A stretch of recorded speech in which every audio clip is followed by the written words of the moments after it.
আমার উত্তরটা একদম বাস্ত করে দেবো সব একদম।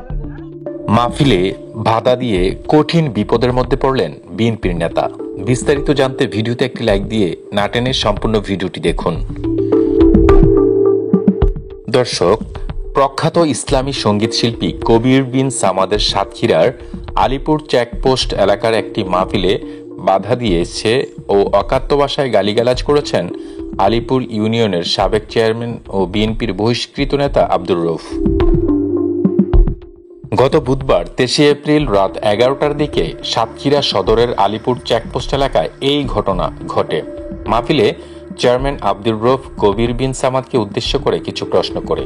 তার প্রশ্নটা ছিল ইউটিউব দেখে।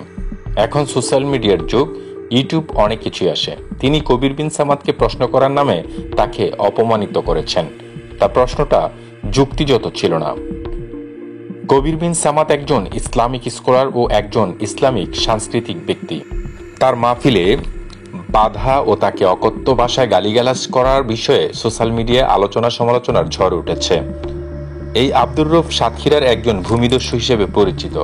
সে টেন্ডারবাজি, চাঁদাবাজি, বাড়িঘর পোড়া, দোকানপাট লুট করা এবং লোকের নামে মিথ্যা মামলা হামলা দেওয়া ইত্যাদি কাজগুলো করে থাকে। হঠাৎ করে লোকের গায়ে হাত তোলা, বাংলার মানুষ এগুলো আর চায় না। এই ফেসিস্ট আব্দুর রউফকে সাতক্ষীরা জেলা থেকে বয়কট করা উচিত। সাতক্ষীরা জেলা প্রশাসকের নিকট আমাদের আকুল আবেদন এই ভূমিদস্যুকে জেলার ভিতর ভরে রাখার জন্য। দর্শক, এই বিষয় নিয়ে সাতক্ষীরায় মানববন্ধন হয়েছে। খুব শীঘ্রই তার খারাপ কিছু হতে যাচ্ছে। এই বিষয় নিয়ে যদি আপনাদের কোনো মতামত থেকে থাকে অবশ্যই কমেন্ট করে জানাবেন।